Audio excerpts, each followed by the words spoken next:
Covering Utah County for you tonight, the community of Highland learning all of this after a nurse is arrested for allegedly killing her roommate. Police arrested 47-year-old Meggan Sundwall yesterday for the murder of 38-year-old Kacee Terry. Tonight, a Utah nurse is behind bars accused of carrying out a years-long murder plot driven by greed for life insurance money. She promised to help her terminally ill friend pass away without pain, but prosecutors alleged she devised a plan to kill her for her life insurance money. But what they discovered next shocked everyone.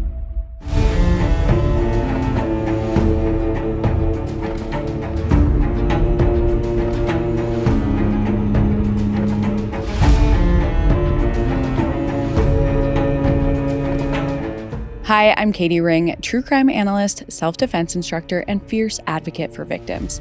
And this is Crime House Daily, your weekday true crime companion, a Crime House original powered by Pave Studios.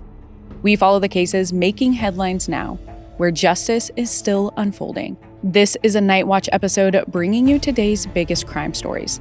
Don't forget to subscribe to my YouTube channel at Crime House Daily so you never miss an episode. This episode discusses active criminal cases and breaking news. The information we share is based on what's publicly available at the time of recording and may change as new evidence comes to light.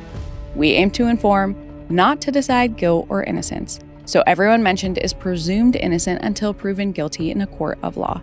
On tonight's episode, we're covering the case of Meggan Sundwall, a woman accused of murdering her friend and former roommate, Kacee Lyn Terry. She was denied bail in September 2025 and is now awaiting her trial. Prosecutors are alleging that Meggan injected Kacee with a fatal dose of insulin. But what makes this case even more twisted is that the story behind what prosecutors say was Meggan's motive may have all been a shocking lie.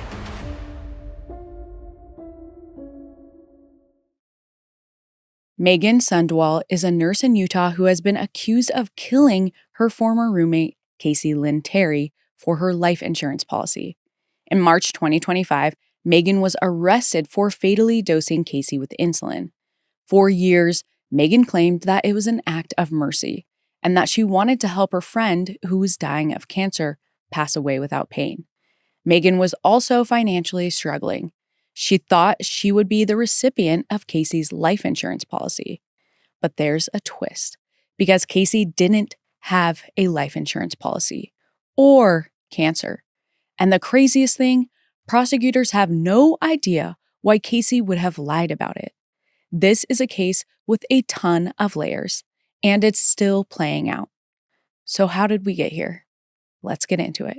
Kacee was born on May 30th, 1986, and grew up in the town of Alpine, Utah. She was described as a social butterfly who was close with her family and loved helping others. So it's no surprise that as an adult, she got a job working as a house manager for an organization called Chrysalis, a care facility for physically and developmentally disabled adults.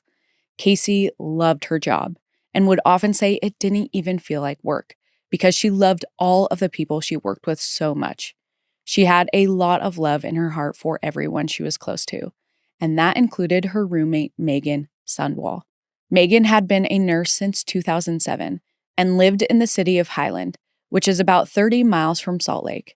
By all accounts, she was good at her job and loved what she did. Being a nurse meant that she got to help people who really needed it. She and Kacee bonded over this and became close friends and roommates. But then Kacee got sick. Very sick. Sources say that 4 or 5 years before Kacee's death, which would be around 2019, she started telling people that she had leukemia and that it was terminal. She ended up having to take a step back from work and all of the things she loved to do. But according to her sister, Kacee made it clear that she wanted to fight her cancer, even as her symptoms got worse. Her sister described sitting with her for hours as she threw up, and said she personally took Kacee to doctor's appointments and picked up medication for her. It has not been specified what kind of appointments they were, but it likely wasn't chemo or radiation, because as we know, Kacee did not have cancer. However, it was enough to convince her friends and family that she was really sick. And through all of her health struggles, Meggan was by her side to help her and give her guidance. but not in the way you'd expect. As far back as 2019, Meggan started texting Kacee strange things. According to court documents, Meggan mused about how she would kill herself if she was in Kacee's position. One way she theorized she would do it was with insulin, because as a nurse, it would be easy to get her hands on. It didn't seem like Kacee wanted to die, but Meggan couldn't let go of the idea. She sent thousands of texts urging her to go through with the plan. One message said, "You have to let go. It's past time. I can give you insulin over and over until it works. I will come help you." Another text read, "Someone, should probably be me, should stay with you and continue to give you doses so it will actually stay low and you can pass." Kacee was put off by Meggan's constant pushing and started getting unnerved after Meggan apparently brought insulin home from work with her. Kacee complained to her sister about Meggan's behavior, and her sister jumped into action. She moved Kacee out of her apartment with Meggan and moved her into their grandfather's home. But that didn't appear to stop Meggan's insistence that Kacee needed to end her life. She was relentless, and it seems like there might have been another reason why. Kacee apparently told Meggan that she had taken out a $1.5 million life insurance policy and named Meggan as the beneficiary. Meggan reportedly double-checked with Kacee about the status of her life insurance policy often and asked if the policy was in danger of expiring, but Kacee told her not to worry. She was fully paid up on it. It turns out Meggan and her husband were struggling to pay the bills. They had young kids and had just bought a home that they had to readjust the mortgage on twice in just a year and a half. Meggan complained a lot about her money troubles to Kacee. She described her financial situation as dismal. In one message, she wrote, "If you dying would get me out of this mess and darkness I am in now, I would take it." An absolutely wild thing to say to anyone dying of cancer, let alone one of your alleged closest friends. But even though Kacee's cancer was supposedly terminal, she maintained her positive outlook on life. She cared enough to fix a knee issue with a full knee replacement surgery and had a dog she loved. Her family says she was focused on getting better and fully living her life, bit by bit. But even that didn't seem to stop Meggan thinking she needed to die. On August 12, 2024, Meggan allegedly decided to follow through on the plan she had created for Kacee. And it appears that she had told Kacee, because before she left for Kacee's house, she texted her, quote, "Do you want to take some promethazine when I get there so that you are asleep when this is happening?" Meggan arrived at Kacee's house around 10 a.m. that day, and according to prosecutors, she injected Kacee with the promethazine before administering a fatal dose of insulin. She continued monitoring Kacee's blood sugar levels as they plummeted below the safe levels, even after Kacee became unconscious. Meggan stayed with Kacee for hours as her condition worsened. Around 9 p.m. that night, Kacee's uncle came by and found her unresponsive with Meggan by her side. He called 911, telling them that his niece with major health problems wasn't waking up and that it sounded like she was drowning. When EMTs arrived on the scene, Meggan told them that she held power of attorney for Kacee and that Kacee had a do not resuscitate order, or DNR. Kacee was rushed to the hospital, and when she got there, the doctors tried to find her DNR, but it didn't exist. Plus, Meggan didn't have any power of attorney like she had claimed. This was the authorities' first indication that things may not have been what they seemed, and it was far from the last.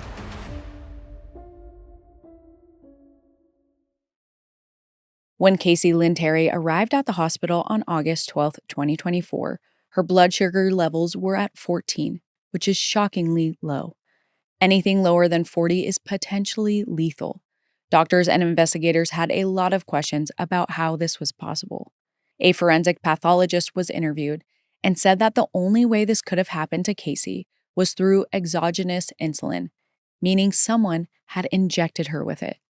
This made sense, considering investigators discovered both a diabetic needle and a blood glucose monitor at Kacee's home, even though she wasn't diabetic. When investigators interviewed Kacee's sister, she told them about Meggan's many texts trying to talk Kacee into assisted suicide using insulin. But her sister made it very clear that Kacee didn't want to die. All of this evidence, plus her strange behavior at Casee's house, made Meggan their prime suspect. Meggan was likely worried that things didn't look good for her because she went into her phone and started deleting any text between the two of them that made her look guilty.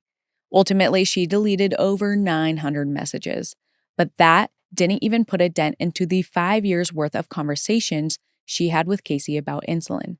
Meanwhile, Kacee was fading fast. A few days after she was brought in, the doctors declared her brain dead, and Kacee's sister had to make the horrible decision to remove her from life support. Sadly, on August 15th, 2024, Kacee Lyn Terry died.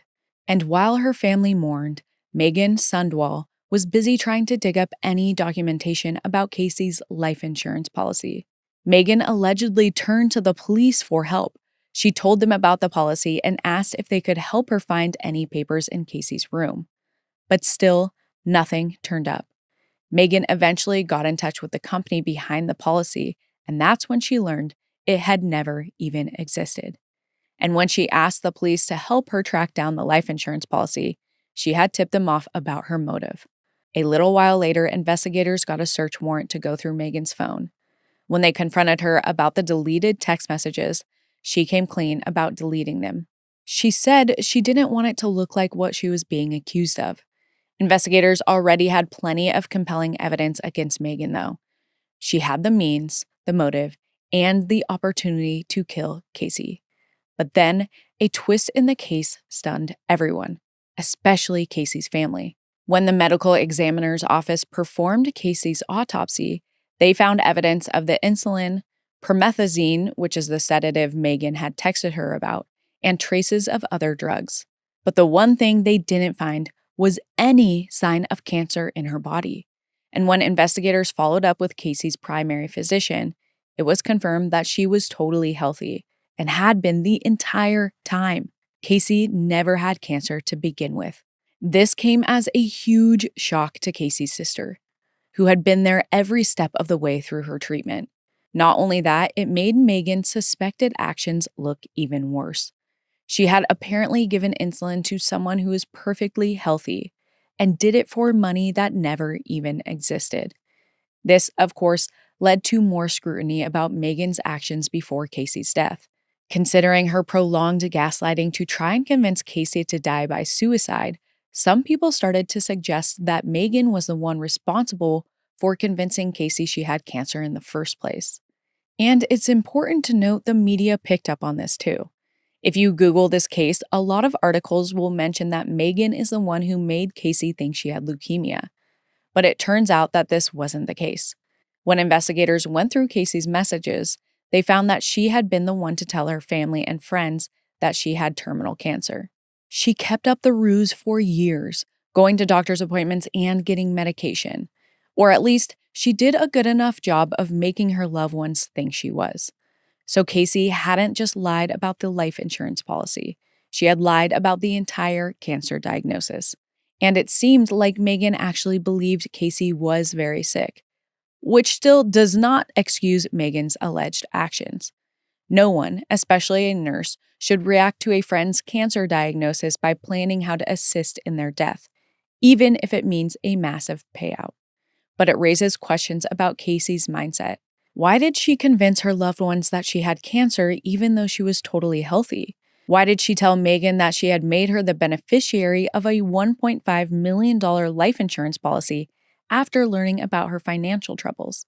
Again, none of this makes any of Meggan's alleged actions okay, but it adds a mystifying element to this case, one that Kacee's family is still struggling with.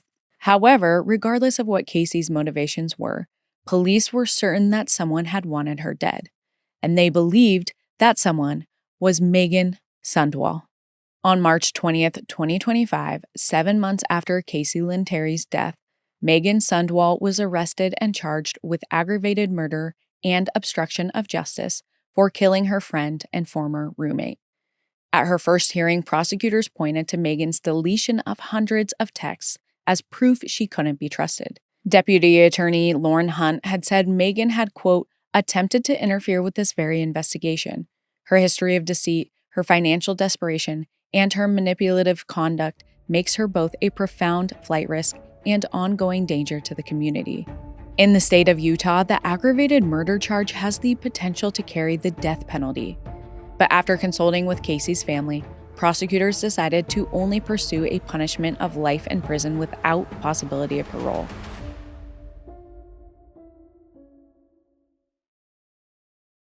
Meggan's community rallied around her. Each preliminary hearing was packed with people from Meggan's life, family, friends, and former patients. Additionally, they wrote hundreds of letters attesting to Meggan's character. They testified that she would never do anything to harm someone, especially someone she knew so well. Meggan's attorney highlighted her lack of criminal record and the need for her to be present in her children's lives as reasons she should be allowed to post bail, and also pointed out that the prosecution had mentioned some recorded jailhouse calls in their statements without notifying him. He criticized the prosecution's tactics as a dragnet against Meggan and said that they were doing it to try and paint her in a worse light. Despite these arguments, last month on September 18, 2025, Judge Sean Peterson sided with the prosecution and denied Meggan bail. As of this recording, that's where the story ends for now, at least until the trial, which hasn't been scheduled yet. And we should be learning more with every court appearance between now and then. As the case against Meggan comes into focus, there should be more clarity about her, about Kacee, and about all the pieces that still don't add up. We'll be keeping a close eye on this one, and hopefully we'll get more answers to the lingering questions here. And as always, we'll be sure to bring you all of the major updates. What did you think of today's case? Drop your thoughts and theories in the comments. You stay curious, and I'll stay on the case. See you next time. If you haven't already, subscribe to our YouTube channel at Crime House Daily and follow us on social media at CrimeHouse247 for real-time updates, because the pursuit of justice never stops.